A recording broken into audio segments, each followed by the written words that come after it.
You're listening to MinerTalk on demand exclusively on 600 ESPN El Paso. Stay up to date with MinerTalk by downloading the free 600 ESPN El Paso mobile app.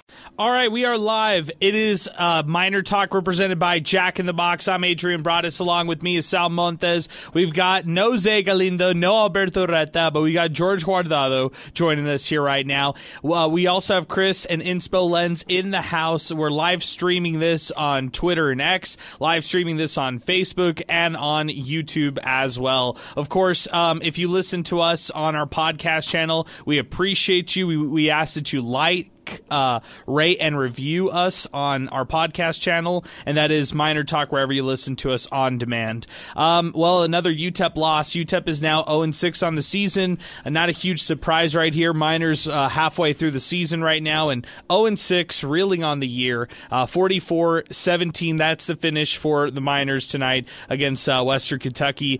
And you know, there's a lot of disappointing sides to it. Number one, you're going to talk about just right off the bat. I mean, UTEP has a lot of injuries, and the injuries have really piled up. Number one, you're going to start on the defensive side going into the game. No A.J. Odoms. No Corey Chapman, who dealt with a concussion injury. Not sure what's up with A.J. Odoms, although I've heard that, as far as his injury or whatever's going on, it just kept him off here today. Cade McConnell gets hurt in the game. It's a wrist injury. You heard from head coach Scotty Walden afterward. They're unsure of the timeline for him, if this is going to be something that they can quickly treat or if this will take a while. Skylar Locklear came in as a relief. And Sal, I'll bring you back on this one, man. It's a disappointing loss for UTEP fans. Not a huge surprise. You called this. You thought that it would be and it would go just kind of like how we saw here for Western Kentucky. But now the Miners are 0-6 on the season, and offensively there's just a lot of problems. 11 total touchdowns on the year for UTEP's offense, averaging a margin of defeat of almost 20 points a game, and they're only scoring 16 points a game at this point. Yeah, and quite frankly, that's not enough, and also, too, it's kind of a misnomer with some of those points coming by way of not being the offense. So offense has been a really, really troubling and troublesome, part for this team. The defense, I think they kind of hold their own up to an extent, but two things were very, very revealing today, and that's they're just no match with Western Kentucky. Even if UTEP showed up on their best day, I still think Western Kentucky's just too quick, too smart out there. So this was a game that no matter what, they were going to lose this one. But other than that, though, the defense is hanging on and keeping this team in it. Unfortunately, the offense is not doing anything with the turnovers that the defense forces or the field goals that they force, and just something that they got to get better at. However, the roster's not changing from now until the end of the season. I don't know if the philosophy is going to change from now until the end of the season, so we could be seeing some more of the same. Yeah, and I think we probably will. I mean, honestly, this is the time of year when conference play starts. Some of the people start to distance themselves from others, and for the Miners, I think they're just finding themselves behind. I mean, you heard from head coach Scotty Walden. If you're realistic up to this point, you understand. I mean, UTEP's probably not going to beat the likes of Liberty, the likes of Colorado State, even the likes of course, Nebraska, or what we saw tonight, even Western Kentucky. They're not likely going to beat them here in year one of this new coaching staff. But I think that fans hoped that the offense would be further along up to this point. And then defensively, I know that there were some strong points. I know there's some good points for this team. But, defensively, I think they allow those big plays, and I think those big plays kill them. There's some bright spots. I'm not going to say complete doom and gloom. Zell Jolly getting the run game going, I think that's all right. I think it's, fine that the Miners had some success on the ground tonight where they've really struggled throughout the season. I also really like the freshmen. I like the young players are playing. Jalen Jones, Kyron Duhan, those are two guys who stand out to me in real big ways. Tonight we saw a lot of these younger guys get chances. We saw guys like Stratton Schufelt, who played a lot at probably the halftime point of this game. He led the team in tackles. He finished this one up with 7 total tackles. He had a pass breakup that ended up in an interception for that UTEP defense. And that was Lance Russell grabbing that interception when it was all said and done. Trace Meadows getting some time on special teams as well. They're even throwing Emery in the mix, Brown Tucker in the mix. So, yeah, a lot of the freshmen getting some playing time. Sal, do you feel like that's like a positive note here for this UTEP football team? Is this something that you take away as a positive or a standout here, notable thing here for this team? I think it's a positive as long as those guys have no choice but to play. And what I mean by that is they're out there because the red shirt is not an option at this point. I think if there's some guys that you could kind of retain for next year, there's no point in using them for this season. You're going to waste a year of their eligibility on a really bad year. So that's something that I wouldn't stand for. The only other reason for someone to play is if that position is just decimated with injuries and there's no choice but for them to come in and fill that void. So you know what I mean. I'm on board if they're within the parameters of those 4 games, but beyond that, if they have to lose their red shirt just because they're in too deep, that's kind of disappointing. Yeah, I would be curious the philosophy on the red shirting thing, because Shea Smith today obviously doesn't play any quarterback tonight, but he does play on kickoff, so that does count to one of his 4 games on the season of what he's allowed to do before actually red shirting. So it's a good point you bring up, Sal. What's the priority? How many games do you actually give him? Do you only have them at 4 so that way you could preserve that year of eligibility? I'm not sure, but it seems like they're leaning to playing these guys and playing a lot of these freshmen here moving forward. So curious to see how it all shakes out, or the philosophy, how that really turns out to be here when it's all said and done. But for this UTEP football team right now, it's their 0-6. And George Guardado will bring you on the show here right now to give your thoughts. You talked a lot about the offensive inefficiencies right now for the Miners that have really plagued them to start off here. But your thoughts on this game here tonight? I mean, the Miners had chances at points. It was a 10-point game in the third quarter, 27-17. Look, they take the opening half kickoff for a touchdown thanks to Corey Wren, and it feels like the Miners are in it. But, the offensive inefficiencies just hold them back. Yeah, Adrian, honestly, I mean, they were even closer than that. In the first quarter, 7-7, and they had the ball. I mean, we're talking about having a chance to take the lead for the first time since the Southern Utah game. That's a long time, and just more opportunities squandered, and that was one of them. You talk about how inefficient the offense is, 5.1 yards per play. Meanwhile, Western Kentucky on the other side averaged 7 yards a play. And the raw stats are just the beginning, but it's stuff like, fourth downs that they're just not coming up big in, and obviously the complete lack of a downfield attack that just makes them too predictable on offense. Well, yeah, I mean, you look at the passing difference. Cade McConnell, 3 for 7, 96 yards. He has that big touchdown pass, or that play, I should say, to Kenny Odom. But outside of that right there, outside of the big Kenny Odom play, which was 76 yards, what are you doing offensively? I mean, Skylar Locklear, 11 of 17, 82 yards. Sal, that tells me it's all short passes. All they trust Skylar Locklear to do right now offensively in the passing game, think of whatever you want to think of Skylar Locklear. I thought he played a fine game, knowing that it was very vanilla and they were pretty much out of it in that game at that point. But when Skylar comes into the mix and he tries to, throw the ball, they're simple short passes, man. It's nothing long, and that's just a reality. It's kind of like in basketball, right? Like, hey, just get to the free throw line, make a free throw, and then you can get your rhythm going. That's kind of how it feels with the football team. It's like, hey, Skylar, go out there, just throw this quick dink and dunk so you could get going. But it's very predictable. These teams know where they're going to go, and some of the stats that they have, the wideouts are they literally put the wide and wide receiver. They're way on the left, they're way on the right. As soon as they catch it, there's nowhere to go but really inside, because a couple steps they're out of bounds in 1, maybe 2 yards, which is detrimental at that point. So it's very predictable what with the sets that they have, and the defense has a lot of film on UTEP now. There's 6 more games left. this is another game that guys can feast off of when it comes to preparation. Yeah, and that's another thing. I mean, as other teams are starting to improve, UTEP seems to be, either taking steps in certain directions, then taking steps back in other directions. So scoring offensively has still been a struggle for the Miners. Touchdown scoring is still an issue for UTEP. And then, fourth down conversions. They had a lot of different chances. They took chances.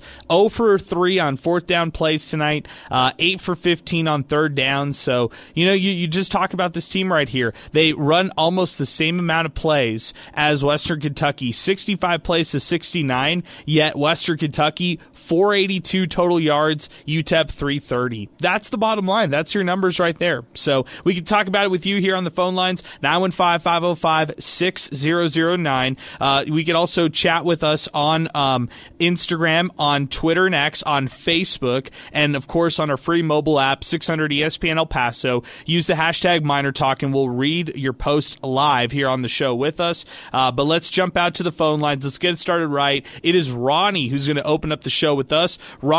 Ronnie, good evening, man. Thanks for weighing in. Thanks for hanging in with us late. You give us your thoughts on this one. Miners get pretty much destroyed in this one when it was all said and done. Final score, 44-17. Hey, I don't know what you guys are talking about, but I love it. I love everything that's going on right now with Miner football because when Scotty Walton, first of all, let me back up. If Jen Center knew he'd be hiring a coach to be coaching the Mountain West, probably doesn't even hire Scotty Walton, okay? Let's say he does.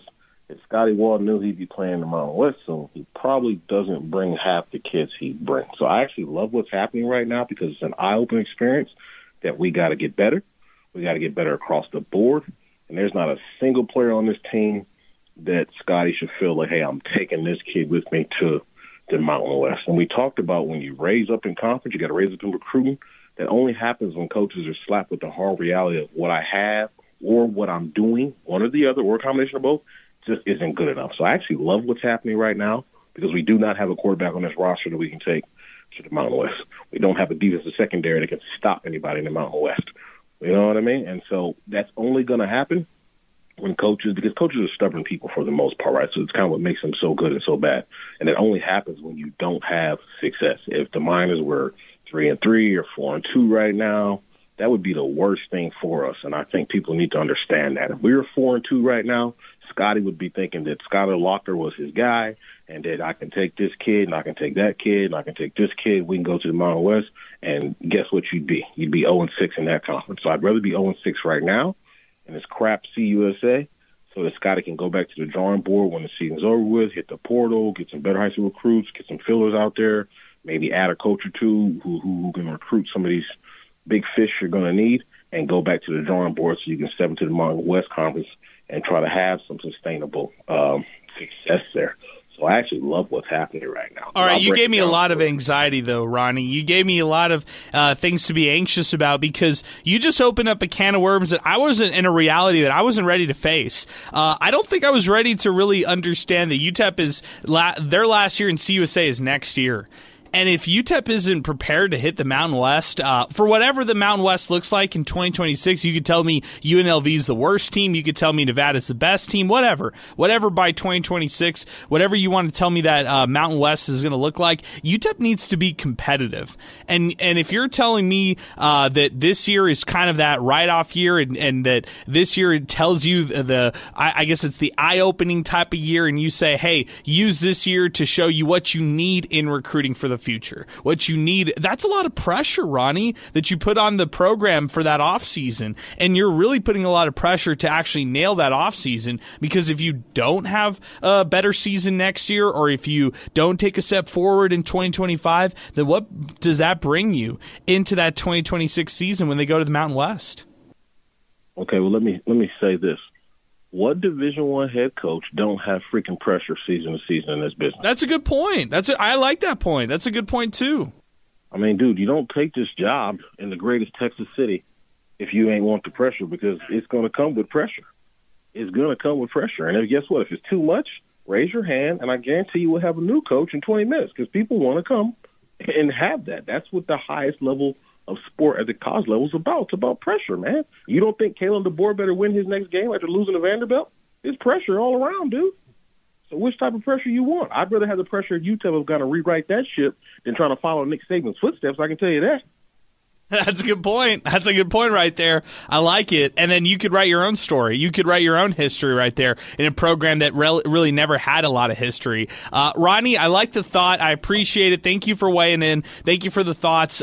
Really compelling stuff right there. Hadn't really thought about that, but I always appreciate you for spinning new narratives, new thoughts. We got to keep moving. We got a couple other calls to get to. But Sal, I want to get your thoughts. Some interesting stuff there by Ronnie and what he was saying there. It's crazy because we've seen UTEP be 0-6 in the WAC when they were losing to Cal Poly and you know all of these other schools. We've seen them be 0-6 under Coach Kugler, under Coach Dimmel, now under Coach Walden. And I get it. It's something to look forward to towards the Mountain West, but there's a gap basically from now until they join that conference. And if there's no progress made still in Conference USA that they haven't made a Conference USA championship game in, although they're the longest tenured member as of now, that's a real problem. So I said this a couple episodes ago. UTEP is somehow winning the fans back. You get a packed house or a crowded spot at the Sun Bowl against Southern Utah, and you drop that one. We saw what happened to 3 other games that were near sellouts, the couple of years ago. So I don't know how they're winning these fans over. However, these next 2 years are going to be crucial. You do want to see improvements, and there should be improvements made from basically, I'm not going to count the Nebraska game. I think we could kind of throw that one away. But their first home game this year all the way up to their last game in November. If there's no improvements there, what can you really take away from the year? Are you going to have to wait until the middle of next year for a fair evaluation? I know that the first year, I don't want to say it's a complete wash. That's not what I'm saying, but I expect this team to not go out and win every single game. I'm looking at this schedule. I'm like, I think maybe 2 wins, 2 to 3 at the beginning of the year. Now it's kind of looking like 0. However, in year 2, is it going to be the same conversation? And if it is, that's a real problem. And it might end up being, Sal. It might end up being the case. I mean, I don't know if this is that quick of a rebuild to where you could just catapult to year 2 and already get 4, 5, 6 wins right there in year 2. I think this is a tougher rebuild when you talk about the roster overhaul, when you talk about the reconstruction that's really taken place. And you see it in the trenches. You really do. I think it's easy for us to say that as just football casuals, as we should call ourselves for being media members. But at the same point, when you just watch them in the trenches, it doesn't take a genius to realize physically UTEP is not on the same playing field as some of these other schools. Let's keep it moving. Our telephone number, 915-505-6009. We've just freed up one phone line. If you'd like to weigh in, 915-505-6009. Carlos is next up on the phone lines. Carlos, what's going on, man? Hey, guys. First things first, my guy Ronnie just never misses, it seems like. God, shout out that guy for real. I really don't expect a lot anymore. I'm kind of packing it in. The defense, I'll give them their credit. They play well. I see glimpses here and there. But the offense, good Lord, if I have to see another screen, I'm going to lose my mind. And, we can always talk about, Skylar played an okay game. Not to me. I mean, there were times where he just didn't look down the field. I'm talking about that 3rd and 10 maybe, when they were down 17-27. Azeel Jolly just goes to the flat and he throws it immediately, not even worrying about the play. Yeah, can I jump in here, Carlos? I just want to say something because I didn't want to miss this, and I think you're exactly right for calling it out. But I just want to be clear about where I stand on the Skylar Locklear experience. As far as where I feel like he played a fine game, and when I said those comments, look, the coaching staff is only going to require him to throw passes that are 5, 7, 9 yards out. That's about it. He's not looking downfield, and he's looking at that first, second read, and that's where he's going. I mean, just look, I don't know if it's the inexperience type of thing or he still needs to get acclimated. This is only, his 5th game of college football at this level. Yeah. I don't think that's necessarily an excuse, but it's just the reality of where they're at. They didn't really recruit experienced, junior college or an experienced FBS transfer at the quarterback spot. Yeah, no, for sure. And, I know it sounds like I'm criticizing Skylar. No. He's doing what the game plan calls for. But if you're going to throw short passes, why are we so dependent upon screen passes that forces the receivers to stop and try to make a run after the catch? Why not implement some more drag routes, closer line of scrimmage, allow Skyler or whoever the quarterback is to get into rhythm? And, the defense has to cater to it. They have to protect that because those are quick, easy completions. And with the guys that we have on our roster, I think they can get some good yak yards, yards of the catch. Like this play calling is just atrocious right now. It's atrocious.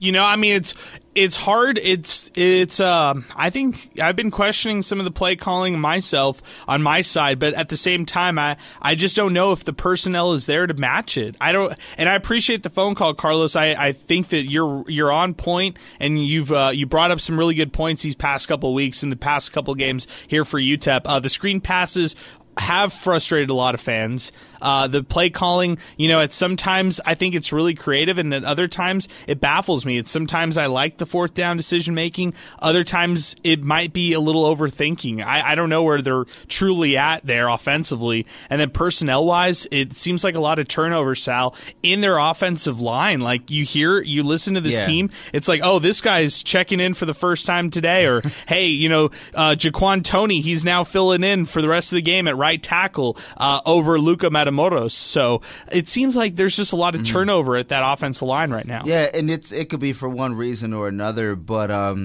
you're glad to see those changes being made. If something's not working, Coach Walden and company is kind of, taking those steps to do it.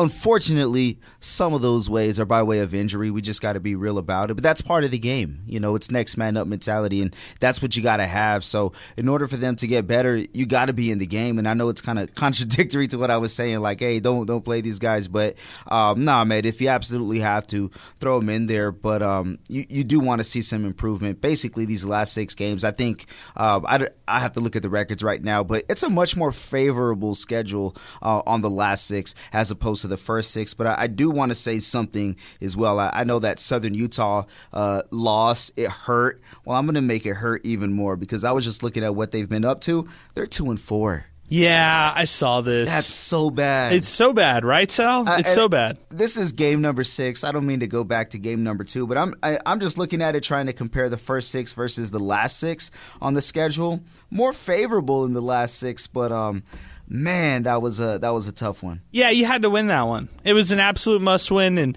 it felt like that one has domino affected this season for whatever reason. And maybe they have another win under their belt had they won that game against Southern Utah. I don't know. Maybe that's probably wishful thinking. I'm not too sure. Back to Twitter next, and then we'll go to Richard here on the phone lines, 915-505-6009 if you want to weigh in. Western Kentucky defeats UTEP 44-17. We're talking about it, and we're also presented by Jack in the Box here on MinerTalk as we continue. Mr. E, Hangbanger Pete, tweets the show. Horrible play calling and switching quarterbacks was the end of this game.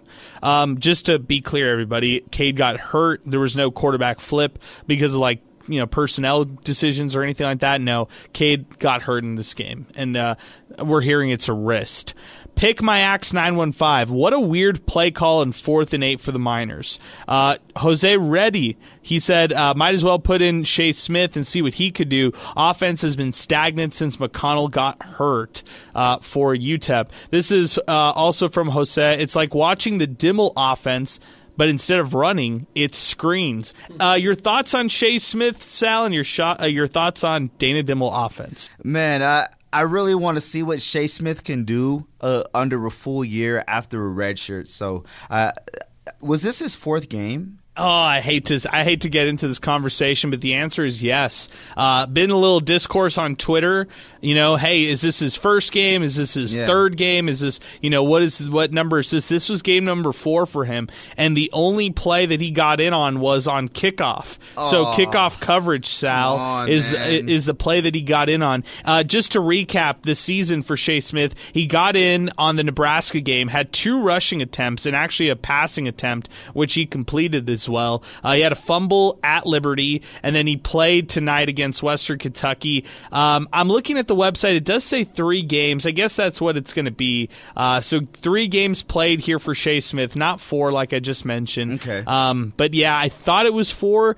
We'll call it 3, and we'll pray that he could still play, just one more, and then they could really have that hard discussion on whether or not you want to burn the eligibility. Would you, Sal? Would you burn it for Shea? Well, why would you? What is there to gain this year other than pride? I'm gonna tell you this. Okay, so Sal said no here for our YouTube audience. Sorry there, Chris. But you know what I'll say is this: if you know that there's going to be question marks on Shea Smith either returning or not returning in the future, don't you just play him to see what you have? I don't know what that looks like. I don't believe in a position change, and I don't know if he's ready for quarterback. I think that's too big of a spotlight. I don't think you do it at all, and the reason why is there's nothing to gain this year from anybody that you were looking to redshirt. Maybe if there's experience, okay, I get that, but don't do it beyond the 4th game. Absolutely not, because it's a waste of a year for a certain player or players. It absolutely would be 100% off board with it. So if it was his 4th game, and we'll kind of dig through it, but if it was his 4th, with all due respect, I hope I don't see him out there on the field the rest of the year. Now, I want to see him next year, don't get me wrong. Now, if it's his 3rd one, all right, cool. Where would that game be? Would it be the final home game against Kennesaw? Who knows at this point? But, okay, that Shea Smith, no, I don't want to see him the rest of the year if it was his 4th game. Okay, well, let's see what happens with him. I hear what you're saying. What was the other part? What do you mean what was the other part? Because there was 2 messages in the tweet. Something about Shea Smith and the other part was I totally went away from it. I'm sorry, right. Sal. It's all right. I went away from the tweet. This is from Jose on the program, and I can't find it, but I'll find that one again. He said offense has been stagnant since McConnell got hurt. That was what he said. Might as well put Shea Smith, see what he could do. Offense has been stagnant, and he just didn't like the play calling. That was his thoughts here on the program. So good stuff. Back to the phone lines. Richard is next, 915-505-6009. Richard, good evening, man. What's happening? Hey, good evening. So it's already midnight over here in San Antonio, or about to be. So hey, thank you for listening, and thanks for hanging with us, man. Thanks for hanging with us late. Appreciate you. Yeah. It wasn't a fun time, but I'm just going to call a spade a spade. We kind of suck, unfortunately. But the good news is that a lot of our freshmen have been playing really well, so I'm actually excited for the future. Kind of going back to the talk about the redshirting, I don't know where I heard it. I feel like it was like a random interview somewhere in the preseason or maybe after the first week or so. I'm pretty sure Scotty Walden said that he doesn't really believe in redshirts and that he's going to play people regardless of that. Yeah, I'll stop you real quick, Richard. He did say something similar to that he believes in player-first approach, and the players will kind of dictate whether or not they redshirt, but he prefers to play them. Yeah, I'm kind of on the boat where I don't like to burn redshirts just to burn them, but that's different for our situation because if we were an established football team with an established coach, it doesn't make sense to burn a red shirt just to get some freshman experience. But the fact of the matter is, in 2 years, we're going to a better conference that's more competitive. And also, I kind of say that maybe our AD is on the hot seat a little bit, right, with Kugler and Dimmel, right? If Scotty Walden's in the pan out after 2-3 years, right? Like, let's say we stink up this year, which we are.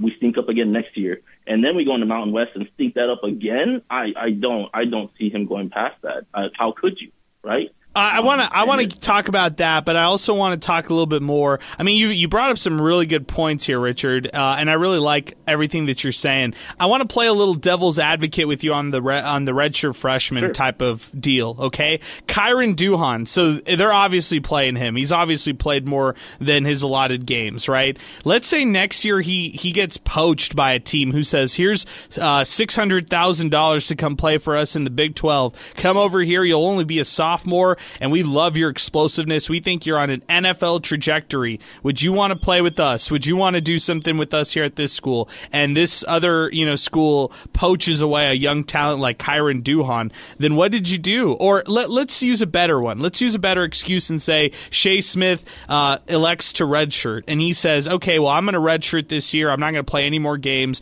I haven't played my allotted, so this is going to be it right here. And then somebody steals him. Well, what did you get out of him for just 4 games? You didn't get really anything if he ends up leaving. So what are your thoughts on that, if I just had to play a little devil's advocate? Obviously, it's very risky, right, for the exact reason you said. But I think the whole message that Scotty's been trying to give fans is that he's trying to build a new culture, right? So I'm guessing he's going to try to find as many players as he can to buy into that culture and to just trust him, right? Because there's really nothing you can do, right? If a player wants to leave, they're going to leave. There's no ifs, ands, or buts. You can maybe throw some more money at them or give them some more playing time. At the end of the day, it's not the coach's decision. So really, this is a high-risk play for a potential, high payoff, which is, I think, what Scotty's kind of going for here. Or at least I hope so. I don't think he's that dumb to kind of just play people just to get other teams free film. So there is no real benefit other than that you're getting players that you're hoping buy into who you are as a coach and what you want to build as a team. All right. Good stuff, Richard. Hey, I appreciate the phone call, man. Thanks for weighing in. 915-505-6009. All right, we got to talk the hot seat question about Jim Center. The other side to the coin to that. I mean, what Richard just spelled out right there. He talked about the Dimmel hire. He talked about the Walden hire. He talked about, even Rodney Terry to an extent.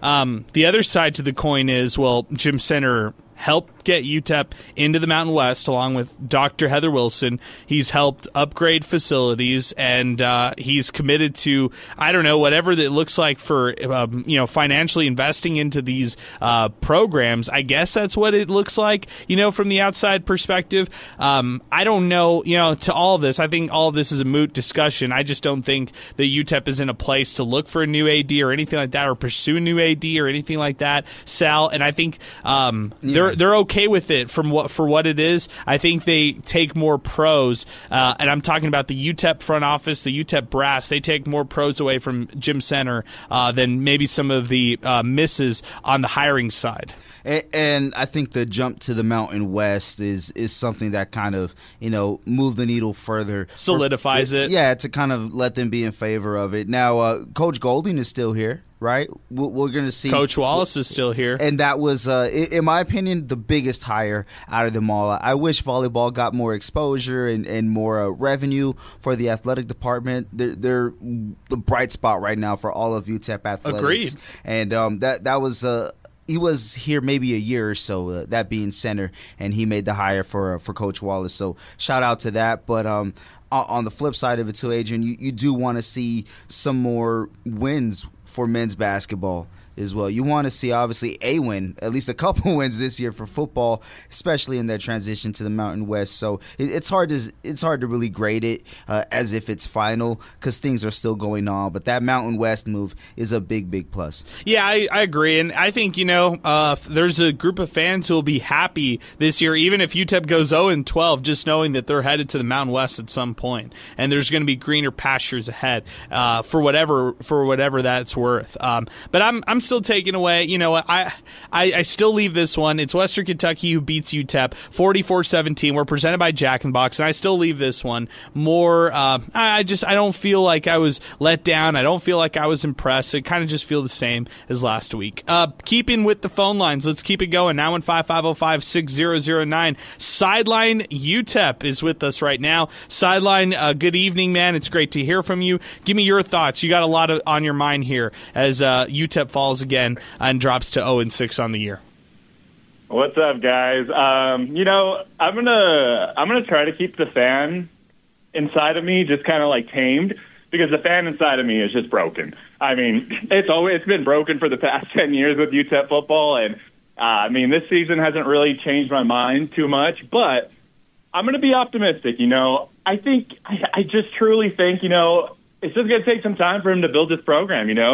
not going to happen overnight. UTEP football hasn't, been a premier destination for recruits, in the past years. And I'm just going to give them some time. I'm not going to come on here and just, talk bad about the coaching staff or anything like that, because I like, the goal he has in mind. And, I think he'll be able to project that once he gets his full-on recruiting class, come in and stuff. And all the transfers he got from the offseason from Austin Peay and whatnot, I truly don't think this is really his team. I think that class of 2025 recruiting class is really going to be his real team, and we're going to kind of see whether or not, they can play, or, whether or not they stay, Let's hope they don't look at this season and see, I'm going to go to a different school. But I'm going to be patient, guys. Like, I think earlier in the year, I think I had them losing this game anyways. I think I had UTEP football winning like 4 or 5 games this year, but, they haven't even come close to a win in the past couple of weeks. Maybe the Southern Utah game, but that was the must-win they really needed, and just that one kind of broke my heart. But I'm just going to be patient, guys. I think that's what I just need to do. Yeah, I think we're doing the same, man. And I think that year 2 is really the year where we expect things to get better. I just think that fans, even though they knew that this year would be a process, be a little bit of a rebuild, knowing that there was so much hype going into the year, I think fans expected a little more. Yeah, no. I mean, all the cool videos we saw in the off season, all the cool cut cameos and all the stuff they did was awesome. It was great for the exposure. But if it doesn't translate into wins, then it's going to start looking a little bad. But I'm still on the Walden train. And going back to what Sal was saying right now about Coach Wallace, man. First off, I just started covering the volleyball program this year, and man, that whole entire team, that program is exciting to watch. And I don't mean to put him under the spot here. His first year at UTEP, I think he went like 5-21 or something like that. I think that was, I can't forget what year. I think 2018 maybe 18, when he started, somewhere around there. Yeah, but look at them now. They are inching away at that top 25 in the country, Like, that didn't happen overnight, That just watching the volleyball program blossom into, like, this kind of, like, powerhouse team is kind of giving me faith in the coaching staff with UTEP football. Okay, I like it. Sidelines.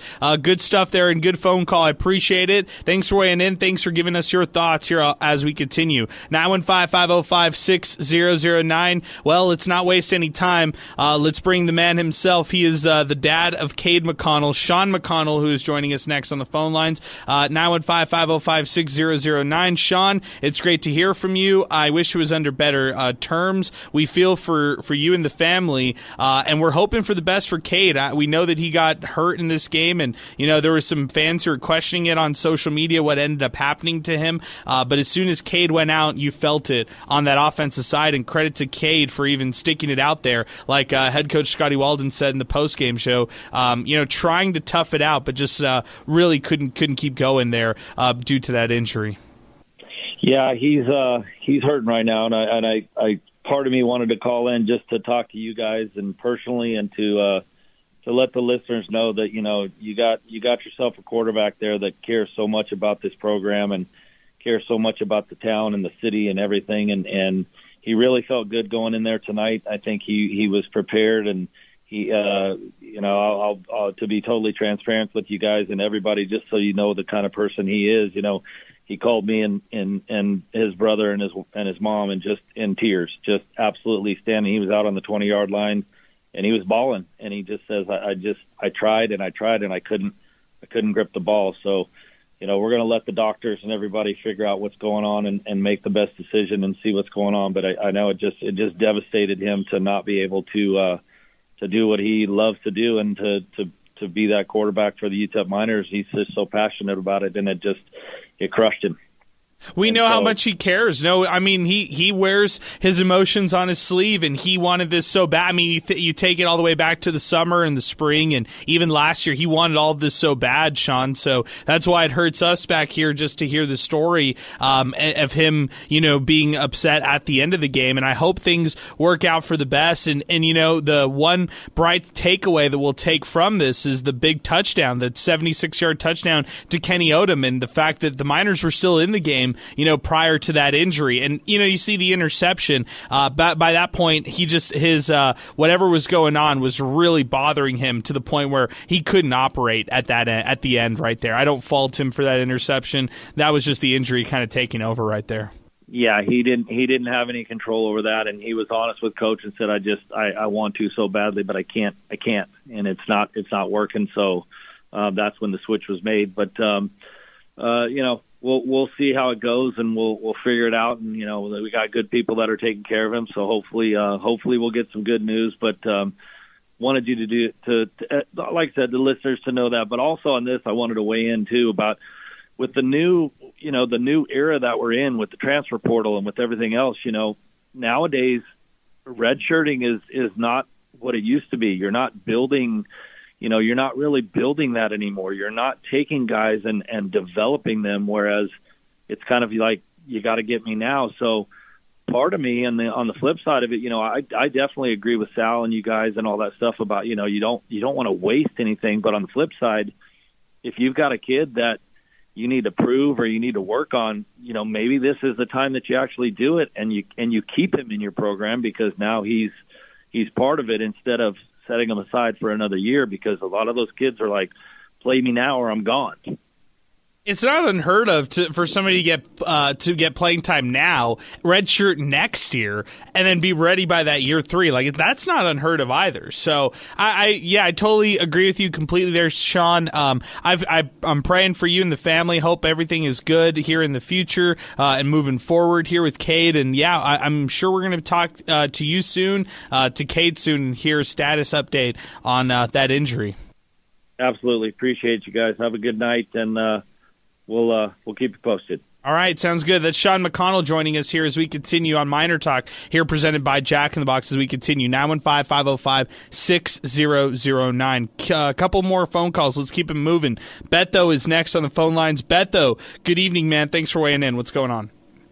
You bet. I appreciate, first of all, your skill and ability and interest, and you allow people to talk and give their opinion. So compliments to all your team over there.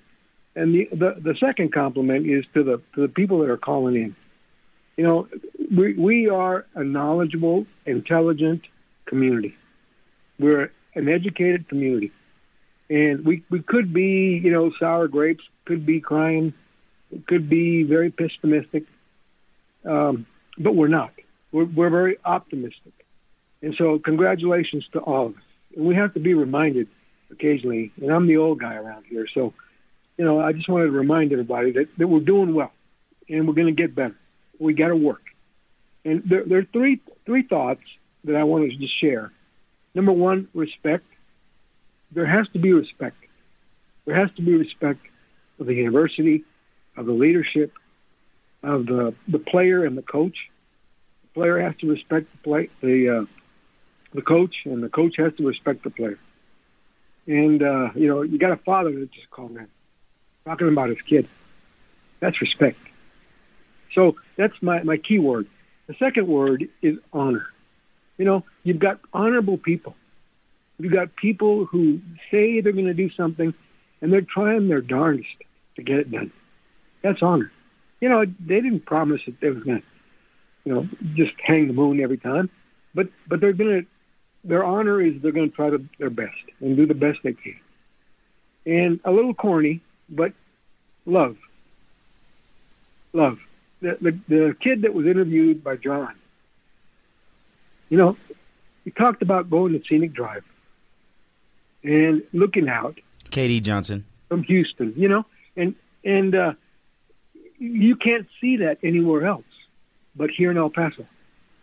So that kid has some passion for where he is. And, I think those are key words. So we got to just hang in there and keep thinking, keep discussing, keep respecting each other, keep our honor. And, we can create a little love, as all of us who hang around and call it at midnight. We love football. We love this university. We love who we are. That's really a great fan base. And so we got it, no matter where we play or who we play, we got it. We just keep getting at it. Keep at it.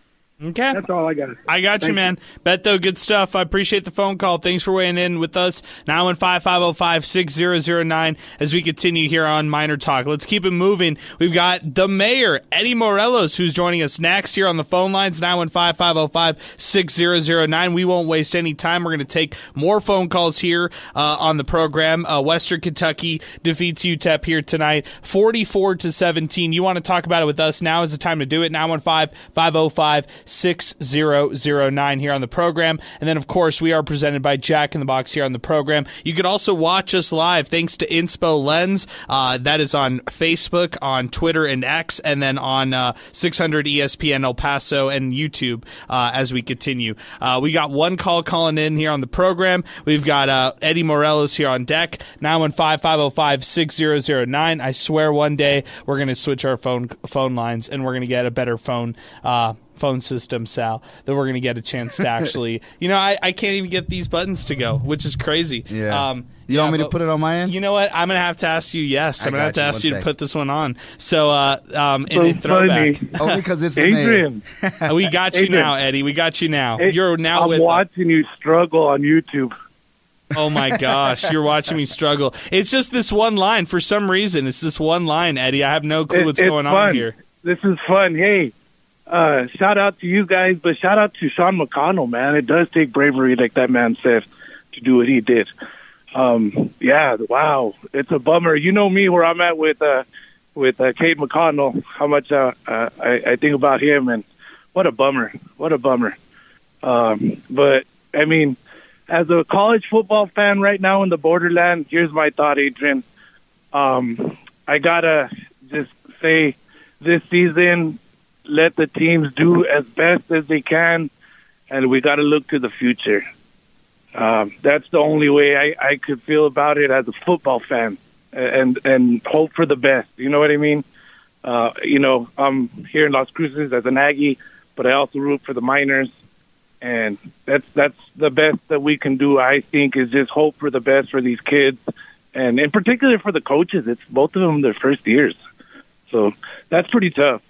And then secondly, UTEP Miner volleyball dominant against the Aggies. I was there yesterday, and wow, do they have it together. That team has it together.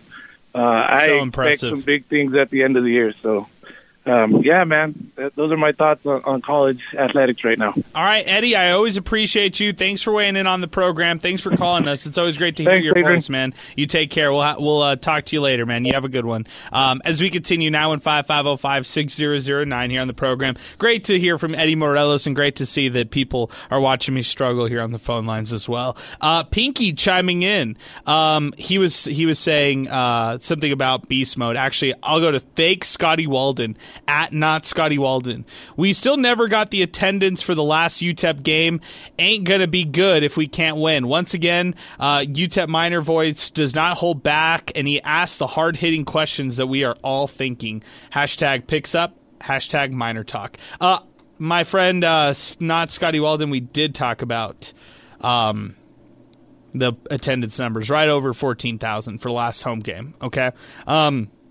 Other post coming in. This is Manny David. Still riding out the season, win or lose with this team. 3 more home games left, and as the season ticket holder, I'll be there. Hopefully a little more improvement next season, and then especially in 2026 entering the Mountain West play. Hashtag Miner Talk. UTEP Mineto, Joe John Sr., shout out to him. I saw him today. Ronnie, rather be 0-6 right now? Holy hot Cheetos. Ronnie loves what's happening right now. He must be on the meds. This is going from T. Garcia at Flying Miners. Pressure on the offseason. Really, Miner Talk? Did you expect no pressure if we stayed in Conference USA? There's just different levels of pressure. Sal, wouldn't you agree to that? Like, there's different levels of the pressure in CUSA versus the pressure of playing in Mountain West. Or would you disagree on that? No, I think the pressure is going to be heavier and thicker when you're in a tougher conference. So the pressure is going to be higher. However, from now up until that point, what is the improvement like? Has there been much improvement? Not enough improvement? And that's just on your side itself. Other teams do their own work in the offseason as well. They can get better too. So I understand this season is kind of not that much to really cash in on, but next year is going to be really, really important because there's no more practice at that point. You're heading over to the Mountain West. This one is kind of that exhibition / scrimmage. Next year is kind of like that next segue into your real conference, so to speak. And we say all this knowing how poorly they've played in Conference USA as well. So there's a lot of pressure. If we're being real,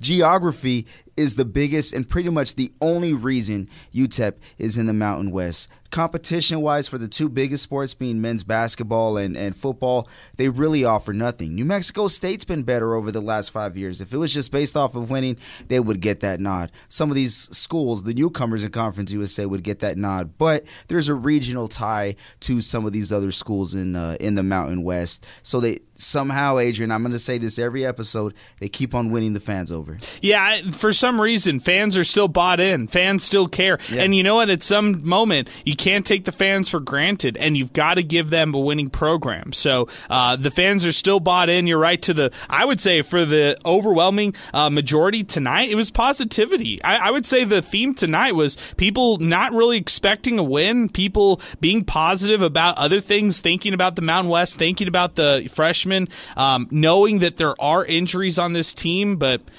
having a bit of positivity for what's to come in 2025, knowing that here in 2024, the season just looks still like an uphill battle despite it getting easier for the rest of this season. A couple other tweets to get to, and then we're going to start wrapping this one up here on the program. Pick My Axe 915. Like I tell my son, patience is a virtue. This rebuild will take some time. Good to see younger guys get reps, some of the missing pieces. Getting experience is vital. Don't know if we have the QB on the roster currently. Herman Flores, my thoughts. I don't care about this season anymore. I stopped watching when Cade McConnell got hurt. When does basketball start? Oh, Chris from Inspo Lens wanted us to talk some basketball here on the program today. We will. I'll just say this, Al. I'm ready for basketball. UTEP picked tied for 5th in the CUSA preseason poll by all the coaches in CUSA. Otis Frazier III tabbed on the preseason all-conference list. We talked about this a bit on Sports Talk, but I'm ready for some basketball. Yeah, and it's right around the corner as well. Another thing we talked about, too, was there's a pair of games going on at the same time, November 9th, out at the Sun Bowl. That's UTEP and Kennesaw State, and then UTEP will take on UTEP. That's football, and then Utah Valley will take on UTEP basketball, also 2 p.m. on November 9th. But to my understanding, I think we're covering the football one. Yeah, I think that's to my understanding as well. George, you ready for some basketball? You excited for UTEP hoops? Absolutely, man. I can't wait. Otis Frazier is one of the players that I am looking forward to the most, obviously, along with Terrell and some of the new guys that we got coming in. I'm excited. I think this is the breakthrough year. Okay, let's see how it goes. I'm curious to see how UTEP basketball ends up. A couple other posts to get to. Quinn, at Quinn Doze 98. Same old Miners. This could be the pain speaking, but it does matter who we have at head coach or athletic director. Play calling was abysmal, so I can't even blame the players for this loss. I'm ashamed to call myself a Miner fan right now. Down bad horrendously. Please, basketball, don't lie to us as well. Oh, man, that was depressing. Man, this is another depressing one. At Beast Mode 54, I think I need to find paper bags to wear over my head on Wednesday. Oh, man, brutal. Alfonso Frias, the good. We have found our running back. Fewer penalties. The bad. Defensive backs have been getting killed all year. Both quarterbacks need to perform better. Alfonso, I'll say this. Has UTEP found their running back? Maybe. I love Azel Jolly. Second game in a row. He killed it today. Career high. 126 on the ground. He was the bright spot of that offense. 119 on the ground. Averaged 4.4 yards per carry. 27 attempts, but hits the 100-yard mark today. Fewer penalties, yes. yes. However, they had an opportunity to go mistake-free and penalty-free throughout the game and couldn't do that. 2 penalties when it was all said and done. Maybe that's me being a little nitpicky and not acknowledging that they did take a step forward in the penalty game. The bad defensive backs getting killed all year. Well, they had 2 down today. Corey Chapman was out. A.J. Odoms was out of this game. Both quarterbacks need to perform better. Well, how about that offensive line? How about the receivers from the last game who had, 6 drops when it was all said and done? So just got to, look at it in all ways. When they take steps forwards in some areas, they take step back in others. We'll give our final reactions. We'll recap this entire Miner Talk, and we're going to do a legal ID here right now, station identification. We're going to take a timeout right here, our only timeout of the program. You're listening to Miner Talk, brought to you by Jack in the Box. More in a moment. We'll wrap up the show here with final thoughts here on 600 ESPN El Paso. All right, let's do it. It is our final segment here on Miner Talk, along with Sal Montes, George Guardado. I'm Adrian Broadus.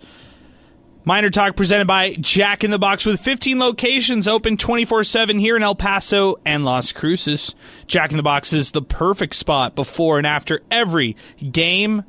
I'm probably heading over to Jack in the Box after this. It's the only place open after I've got the munchies off Miner Talk edition. So love it. Love the fact that we are also live on YouTube, live on Twitter and X, and live on Facebook thanks to Inspo Lens. Check them out online, inspolens.com. You can sign up for free. This is a new promo Chris is running right now on Inspo Lens. Check it out. Positive storytelling, positive education, and it's all on Inspo Lens. Check it out, inspolens.com. When you hit the button, sign up for free. All you have to do is, put your username, create a username, put your first and last name, an email address, a password. Very easy to do. You could sign up through Inspo Lens and check out all the great stuff. You can get updates on new videos, stories, live streams, and more, all free. All you have to do is sign up today online, inspolens.com. And we can't thank Chris enough and the team out at Inspo Lens enough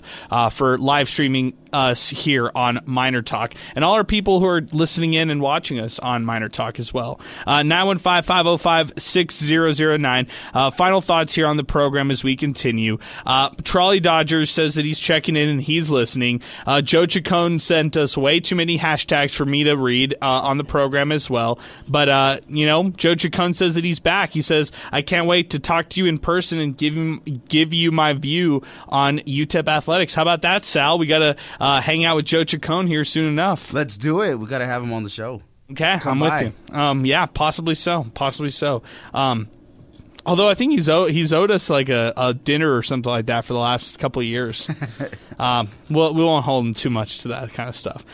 Delusional UTEP takes. All due respect to your son Shea. Let Shea sit out this year and learn from everything around him. This offensive line is awful, and Shea Smith is not going to learn with 4 guys in his face every play. Interesting stuff. George, what's your take on all the freshman eligibility rules and all that kind of stuff? Yeah, it's interesting. I have to agree with Sean McConnell. I mean, developing players isn't really a luxury schools have anymore, right? And not just the schools, but the players themselves. I mean, they've got a small window, 4 or 5 years, right, to be able to cash in the eligibility and parlay it into draft positioning. So yeah. I think that window's tight, and I think a lot of things have to be considered. Well, I don't know about draft. Like, are you saying draft position on this team or draft in the future? I'm talking about like from an individual perspective. Everybody has that aspiration to go. True, to the NFL, right? That's true. Everybody does. That's true. Yeah, I mean, you wouldn't be playing in college football, at least at the FBS level, if you didn't think that you had a slim shot to play. Yeah, right? It's still everybody's dream. Right. And so I think that's in the back of everybody's mind. And not just that, even in the short term, NIL. Yeah. I mean, you want to cash in, like you catch lightning in a bottle. You want to cash in that 1 year and ride the lightning, like kind of like Diego Pavia has at Vanderbilt. Congrats to him, by the way, for beating Alabama. Okay. Yeah, I got you. Sal, next week is the Hall of Fame game. It's Florida International. and it's a weeknight game. It's a Wednesday game, by the way, so make sure you set your calendar right. A short turnaround for the Miners, 6 games for them. Meanwhile, Florida International played on a Wednesday, so they won't have to go a quick turnaround. They almost beat Liberty yesterday. How crazy is that? Florida International, the doormat of Conference USA for the last, since they basically started in Conference USA, since we were talking about dissolving the program over there at Florida International. So that program almost knocked off Liberty last week, and they're coming to the Sun Bowl next week.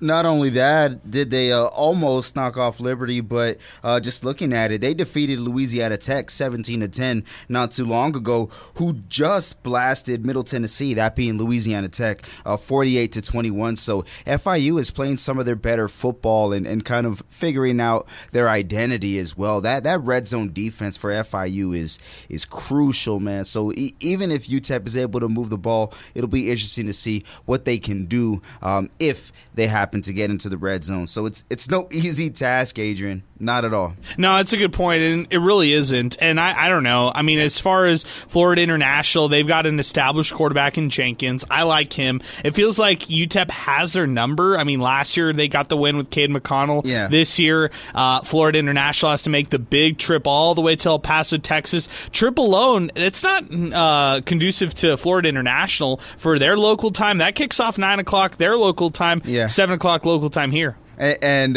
we also got to talk about the elevation as well. There you go. I always like to bring that up, especially when there's teams on the East Coast visiting El Paso. But just kind of looking at what's going on with Florida International, it'll be interesting to see how they can improve. They're 2-4 on the year.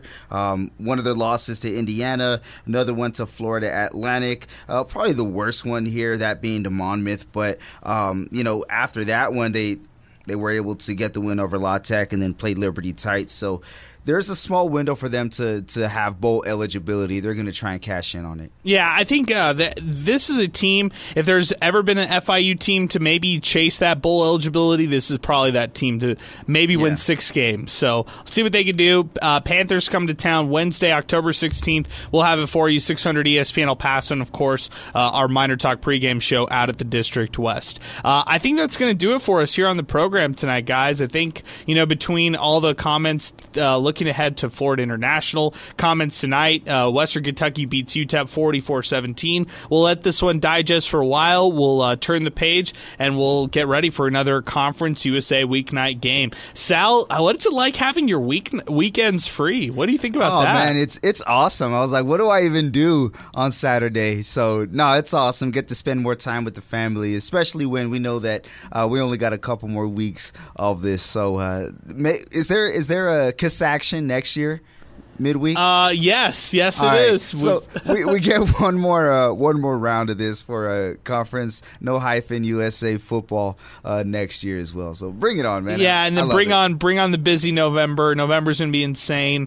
Weeknight basketball games, weeknight or weekend football games during the day. So bring on November. We're ready for it. We're always ready for it, and that means basketball's right around the corner. So we're excited about that as well. Hey, that'll do it for us here on Miner Talk. Special thanks to George Guardado. Special thanks to Inspo Lens. Special thanks to Sal Montes. I'm Adrian Broadus. We're signing off tonight, saying so long. Thanks for listening to Miner Talk, presented by Jack in the Box right here on 600 ESPN El Paso. Freedom and flexibility. That's what you want in a healthcare plan. And with Humana's Medicare Advantage PPO plans, you can see any doctor in the country who accepts Medicare, including specialists, with no referrals needed. Plus, you can go in and out of network for the same copay for doctor's visits. Learn more at gethumana.com. Humana, a more human way to healthcare. Humana is a Medicare Advantage PPO organization with a Medicare contract. Enrollment in any Humana plan depends on contract renewal.